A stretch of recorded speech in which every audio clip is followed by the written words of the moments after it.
What's going on, guys? John Santos here, and in this video we have a very special guest joining us who is sharing how they scaled their e-commerce business from 5 employees to over 125 employees in 3 years. And he's sharing the ins and outs on how they dominated on social media, and also shares the secrets to success on how you should be thinking about your business to get the best results from all your efforts.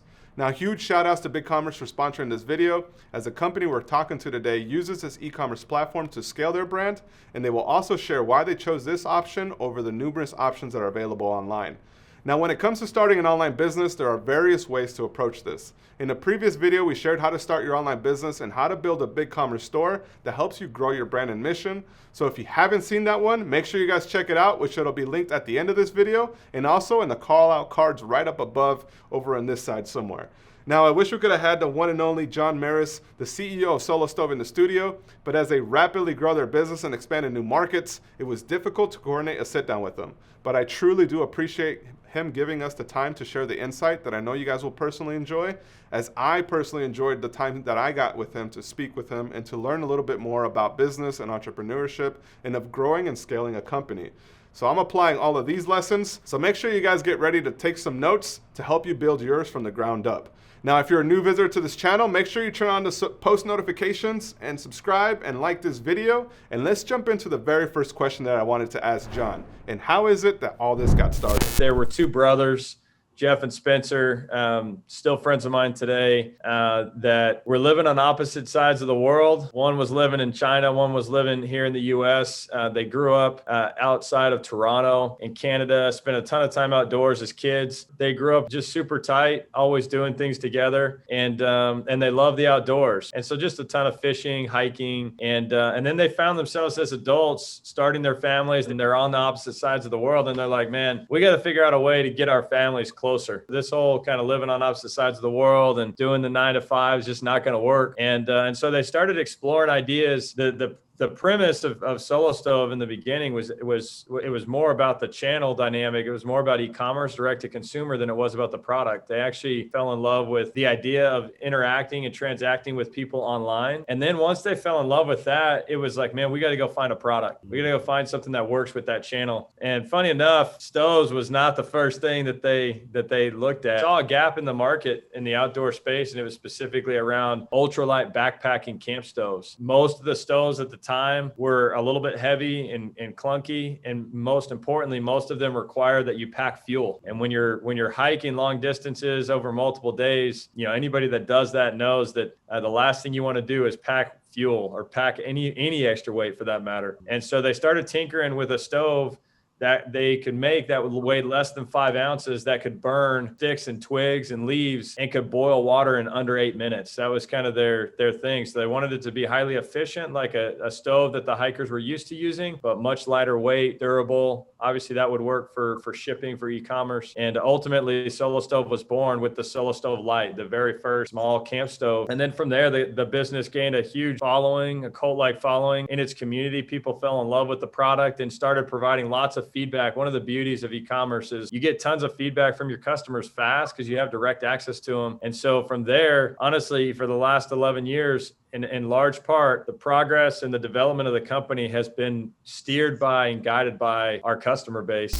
Yeah, as John mentioned, it begins by finding a niche in the market, something that you can do better than what currently exists. But when you're just getting started, it's difficult to find out if you're designing something that people actually want to buy. So I asked them, how are they able to leverage pre-order campaigns to bring new products to market? There's definitely a good amount of luck in any successful business venture. And you never know when you start. And that's definitely was the case with the first stove. When we launched the Bonfire, our first fire pit through Kickstarter, did really well for us comparatively to the rest of our sales. And ultimately we leveraged that experience. And then just in the last couple of years, we've gotten away from crowdfunding and just feeling like we have a strong enough base as a business now when we launch new products to leverage our existing customer base and launch products in a pre-sale fashion to our current customers. And that's been great for us. We pre-sell it, I should say, before it fully launches. And that's been really successful for us. It's made our community feel like we're giving them early access and give them kind of first dibs, if you will, because you can never make, as for us at least now, like the first production runs are never as much as the demand. So we know we're going to be sold out, and the lead times are going to be longer in the early, first few months of any new product for us. And so giving access to our existing customer base has been a nice kind of give back to our community and saying thank you for being supportive of the brand. Once you get product moving, the next step is in building a team to support the operations. Now remember, they went from 5 employees to 125 employees in 3 years' time. So make sure you guys take some notes on how you can attract quality talent and experience to help bring your vision to life. It's really hard to attract good talent at your business if you don't have a good vision and if you're not able to articulate that. Some people get caught up in the minutia of what they do, and they miss the bigger picture of their what. One of my favorite stories of all time dates back to when Kennedy was president of the United States, and he was at a NASA Space Center, and he was visiting as the president. He's going around the room and he's talking to these brilliant mathematicians and astrologists and all these people that just, what do you do? And they're going through the very specifics. I write the formulas that calculate, the curvature of the rocket as it's breaking from Earth's, atmosphere into space. And he turns and he gets caught off guard, because right in front of his face as he turns a corner is a janitor, but everything's being filmed, right? It's all being documented. And he kind of freezes for a second. He's like, man, I got to ask this guy what he does too, because I've been asking everybody else. I can't ignore the janitor. And he turns to the janitor. And he's like, hello, sir. Nice to meet you. What do you do? And the janitor says, I send man to the moon. And it's just the aha moment. And the president's taken back, and he goes, what do you mean? He said, man, I keep this place clean. And if this place isn't clean, people get sick, astronauts get sick. And if they get sick, they don't go to the moon. But yeah, I send man to the moon. And it just goes to show like how clean you think that facility was by that janitor versus any other janitor around. I promise you that was the cleanest spot. That guy did the best job because he understood what he really did. And I think for a lot of businesses, they miss that early on, is they don't realize what they really do. We don't sell fire pits. We facilitate for people the opportunity to have lasting memories, to make lasting memories, and to have great experiences with the friends, family, and places that they love. We don't think of ourselves as a product company. We think of ourselves as an experience company. By articulating that and rallying my team around that, every day when we come to work, it's not, man, we got to go get some more fire pit shipped. It's, gosh, man, there's families waiting on us to start making memories tonight. Let's get those products out the door. And it's a totally different vibe when you have that kind of mantra at your business. Now, as you scale your operation with employees and product lines, you also have to keep in mind being able to forecast inventory needs. Now, you don't want to overorder products and have money literally sitting on shelves because it doesn't sell, but you also don't want to underorder and miss out on money that you could have made that season. So let's find out how they're able to balance this. We're less prone to oversupply, right? And then having to discount. Retailers have seasons, right? And so they got to move product off the shelves during certain seasons. We have the luxury of making a product that doesn't spoil, right? It's not cabbage. And so, that product can sit on the shelf if it needs to for a while. Try to err on the side of oversupplying versus undersupplying.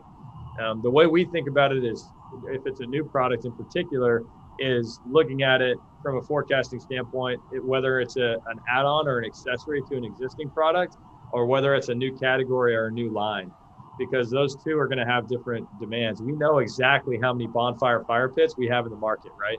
So if we launch a new accessory for a bonfire, we have a pretty good sense from an attachment rate standpoint, which is how we look at it, is what attachment rate do we think that we're going to get on our existing bonfire customers for this accessory? And then that ultimately informs our forecasting and demand planning, that then informs, how we order the product and how much product we expect that we need. If it's a new category, it's a little bit trickier, right? Because we don't have as much data as we do on an existing line.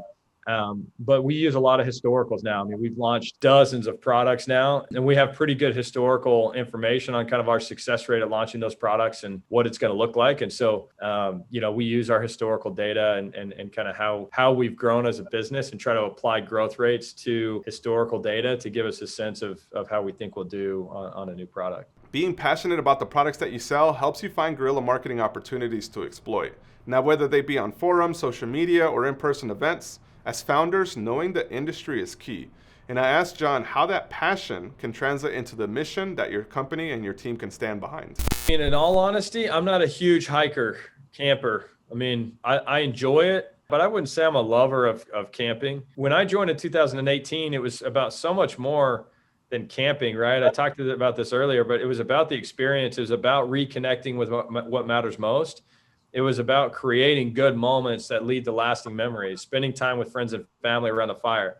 Having grown up on a 50-acre ranch outside of Texas, I can tell you that I sat around a fire all the time.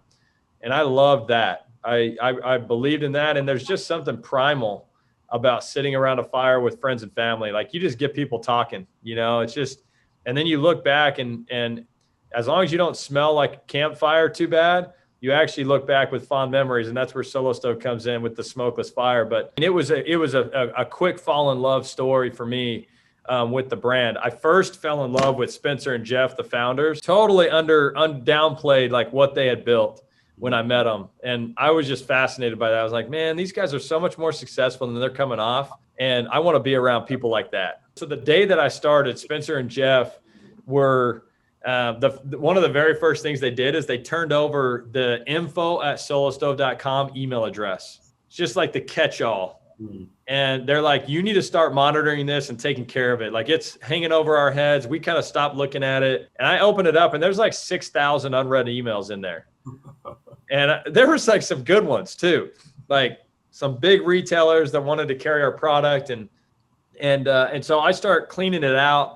Took me a couple of weeks. And once it was cleaned out, it was pretty manageable. And so I just kind of made it a daily routine just to stay on top of it. I'm that guy that can't have one notification on his phone without freaking out. And so I would just like grab a protein shake in the morning, sit down in front of my computer and just kind of clear out the info email box. And I'm like 2 weeks in and I open up the email and this is fall of 2018. And the subject line says California wildfires. And I'm like, holy smokes, I made a mistake. Like, I don't know if I should be here. And my mind immediately goes to like the worst place. Like, this person is emailing us and letting us know that we basically are responsible for burning their house down. That's what was on my mind. And so I start reading it. And sure enough, like the first couple paragraphs, it was a long email. First couple paragraphs, this lady's just describing her loss, her and her husband and their kids. And they lost everything and how devastating it's been. And my stomach's just in knots, I kind of feel like I'm going to throw up a little bit. And I'm just waiting for it, right? I get to the final paragraph and I'm waiting for the ask. You need to pay our insurance deductible, or you need to buy all of our possessions back for us, or whatever. I didn't know. And instead, the first line of the last paragraph says, I just wanted to send this email to you and tell you thank you. And I'm like, huh? Tell me thank you? Why would you thank me? Like, we make products that make fire that you just said destroyed your basically took everything from you. She says, last week, the National Guard finally let us back into our neighborhood. So myself, my husband, and all of our neighbors got to go in there and kind of sift through our belongings and see if there's anything we could find. As expected, we got in there and everything was gone, burned to the foundation. And she says, as we were walking to leave, my husband, out of the corner of his eye, caught something that caught his attention, and he turned and he moved something off, and there was our Solo Stove. The only thing that didn't burn or melt in our home from this fire. And we looked at each other, and without saying a word, we both knew and were thinking the same thing, how blessed we were that even though we felt like we lost everything, we had everything that mattered to us. And it was the Solo Stove that reminded us in that moment of all those memories we had made together as a family, and that this was going to be something that passed and we were still going to have each other. So I just wanted to say thank you for giving us those memories and reminding us what we have. And that touched me deeply. 2 weeks into joining the company, I immediately took the email. I went out, I grabbed our handful of employees into a single room. We were just in one little office at the time. And I grabbed everybody and I huddled them together and I read the story. And I said, from now on, we're never going to talk about selling fire pits. And that was a really pivotal moment for the brand, that we don't sell fire pits. We don't sell outdoor products. We facilitate experiences. We facilitate people making memories together as families and friends. And And that was a big turning point for us and really important. And it kind of goes back to, your original question. This is a bit of a long-winded answer. But I say that I joined the business because of Spencer and Jeff, but I wake up every day fired up to run this company because of that email and that experience that I had 2 weeks in. So that's our reason for being. That's my reason for being. And every day we go to battle trying to make sure more and more families are making memories around a Solo Stove. Now, one of the things that Solo Stove does extremely well is online advertising and word of mouth marketing. So I wanted to dive into how they're encouraging their customers to share their products. The biggest thing and the best advice that I could give to an entrepreneur or a business owner that's trying to do better here is lean into it. Listen to what your customers are saying about you online and then engage with them however they want to. The secret to success, the secret to life is exceed expectations. Well, the challenge with doing that is that everybody's expectations are different, and even the same person's expectations change over time, right? As a business owner, and especially as it pertains to your customers and engaging with them on social, figure out what the expectation is and meet and exceed it. I can tell you, last year I had an experience at the beginning of the pandemic that ended up launching a whole new program for us internally as a company, just because I saw somebody and I saw their expectation and I blew their expectations out of the water, and it ended up turning into something amazing for the company. A guy went on, we get tagged all the time on social media, like a lot of companies do. And I'm lying in bed about a month into COVID, kind of just thumbing through social media. And there's a post from a guy named Eric. And Eric's like, man, the pandemic's a drag, stuck at home, wishing I was sitting around at Solo Stove, right? He tags us. And he's like, but I guess I'm just going to have to rely on my trusty Dusty. And he has an old rusted fire pit picture. He's sitting around in his backyard. And I'm sitting there in bed at like 10 o'clock at night. And I'm like, dude, I'm sending this guy a free fire pit. I don't know exactly what he thought was going to happen, but I'm pretty sure he didn't think that was going to happen. I call like 10 o'clock at night. I call my head of brand, my team. And I'm like, hey, check this out. They go in, they find it too. We're looking at it together. And I'm like, respond to this guy right now. He just posted this 5 minutes ago. I want him to know we see him, we hear him, and let's blow his mind. Tell him right now he's getting a fire pit shipped out tomorrow. And they did. They responded. We ended up launching a program called Project Good, where we allow customers of ours to nominate people that they believe deserve a break. And again, when you don't sell fire pits, whenever you sell experiences, it makes it even easier to do things like this, because it's not that we feel like we're giving away a free fire pit. It's that we feel like we're giving somebody that needs a pick-me-up the opportunity to make great memories with friends and family around a Solo Stove. And that makes it so easy. We ended up last year, I think, donating 1,000 fire pits last year to people in need. And it was all just, nominated by customers, for customers. We got our employees engaged, and the social media engagement and following that came from doing that moment, and then also on an ongoing basis, has just been tremendous. And that's just one example of leaning into kind of what your customers are doing. Your customers will almost show you what to do, but you got to be creative enough and willing enough to lean into it. Man, I love how he said that in order to be successful in life or business, you have to exceed people's expectations. When you do that, people gravitate towards you and what it is that you do. Customers will then want to share their experience with your products, and in return, you gain visibility, which increases sales. But one question I often get is all about doing paid influencer campaigns. And I wanted to pick his brain on what he had to say about that. I felt like it was overhyped. You see a lot of people like talk about doing it and they dump a ton of money into it, not really get a good return. It's historically been hard to measure. We worked through a lot of things for about 18 months to get the program to a place where we felt like we could measure and really know whether or not it was working. We get so much natural word of mouth that it was like, why pay average, influencers to kind of market for us? But we've selectively brought a handful of influencers on now that are doing extremely well. It's very measurable, and it's more on a pay for performance, not a pay for post. I'm a big fan of that. So, influencer comes to you and says, man, I've got 1 million followers, pay me 10 grand and I'll post, something about your product. Not interested. Influencer comes and says, I got 50,000 followers, and if I generate X, then you pay me Y. Could be interesting, right? But biggest advice I'd give to people is don't chase huge followings. There's a lot of ways to falsify a huge following, lots. And there's a lot of people making a ton of money, generating, huge followings, but with little results for the brands. Big believers in iteration, right? We iterate a ton and learn. We internally, the way we talk about it is plan, measure, optimize. It's just a flywheel. And so you're planning, and then you measure, and then you make changes based on what you measure. And then, ultimately you replan, and then you measure and optimize, and you're just constantly kind of following that flywheel approach. Yeah. The ones that you would think would be awesome, like your crazy outdoorsman that like everybody that follows him, is into the outdoors and definitely loves making fires and blah, blah, blah, blah, blah. Okay. Not great. Your stay-at-home mom that like blogs about or talks about or posts about, activities with the kids that'll keep them engaged, and like, boom, blows it out of the water. And we're like, okay, cool. Like that's sweet, but, I just say, start small, iterate, learn from what you find, and then expand, but be willing to try a variety of things, because what you think is going to work and what actually works are not always lined up.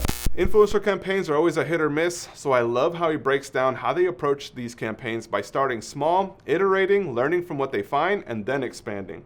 That's something that I hear time and time again, and I know will continue to help move your brand and business forward. Now that you guys have gotten to hear a little bit about how they do business, I wanted to change gears and talk about the e-commerce side of things. More specifically, what led them to choose BigCommerce as a platform for their brand? Yeah, so we're probably one of the unique ones. I think we've been with BigCommerce about as long as BigCommerce has been around. We started on BigCommerce and we've stayed on BigCommerce. We've evaluated just about every e-commerce platform out there, obviously the obvious ones that everybody's, thinking about and talking to. And, ultimately our assessment over the years as our business has grown is that from the beginning, BigCommerce was simple enough. There's another one out there, Shopify, that people point to as kind of the easiest. When we were starting, Shopify wasn't really there for us and didn't make sense, but BigCommerce was simple. It was simple enough. And we were able to stand up a site fast, and we've evolved that over time. What's been great about BigCommerce is that it was that perfect combination of simple enough to start with, but customizable enough to grow with.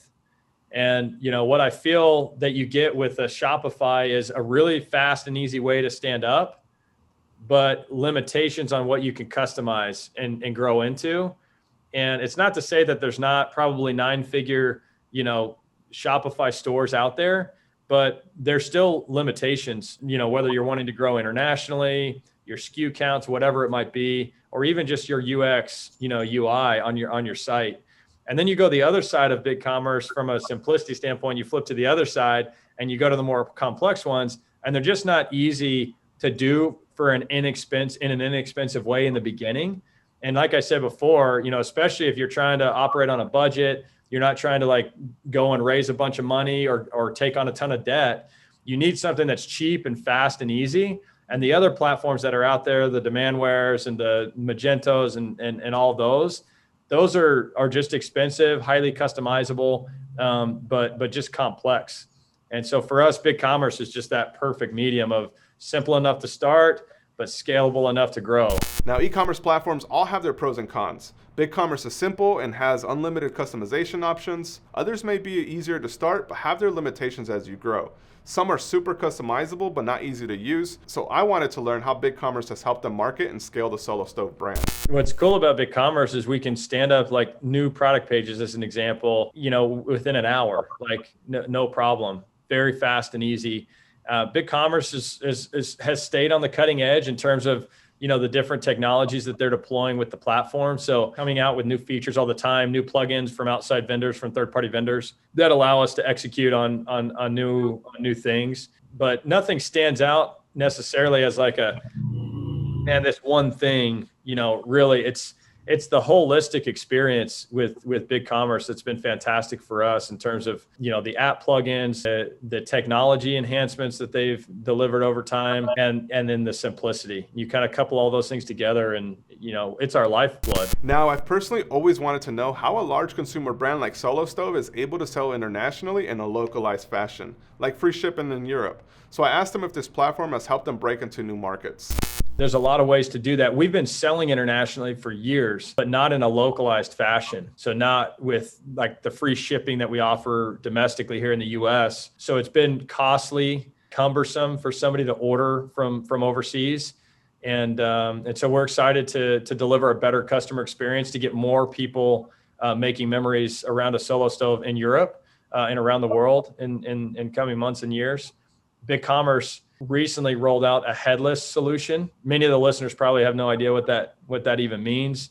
We don't have the time to dig into the complexities of headless, but suffice it to say that in a lot of ways, if you think about social media and you think about the way your feed works on Facebook, when you're scrolling and the content's already there, it doesn't have to load like a website. The content's already exists. There's a push now for brands to launch websites that basically operate that way, so that if the server went down, if you will, that your site is still up and you're still taking orders. We're exploring that opportunity for us. It'll make it very easy for us to scale internationally if we execute on it. It is tough. It's much more complex than your traditional website. But obviously from a brand perspective and a growth standpoint, we've gotten to a place where we feel like we have the personnel and the resources to pull it off. So there you have it, guys. I hope you enjoyed this video. I love how John Merris was so open about how it is that they do business. And the key focus point around their product line is bringing families and communities together around a bonfire, right? They found that purpose and mission, which empowers their entire operation, from the way that they employ their staff to the way that they ship out products or the experiences that they share with their customers. In the same way, you need to start thinking about how your e-commerce brand is going to be doing something more than just selling a product and an item. Because you can buy a product one time and then not care about it ever again, or you can buy a product, fall in love with it, and always be reinvesting on the new products that brand is creating and putting out. So I hope you guys enjoyed these lessons and you're able to take some really good notes. I know that if you hear back and listen back on this interview, you're going to pull out some other gems that you'll find in there at the times that you need them. And once again, huge shout outs to BigCommerce for sponsoring this video. If you guys are looking to build an e-commerce brand, an e-commerce store that's going to scale and grow, make sure you guys check out the links in the descriptions down below to get your free trial started. Now, if you're a new visitor to this channel, make sure you hit the subscribe button, turn on those post notification bells, and we look forward to seeing you in a future video drop.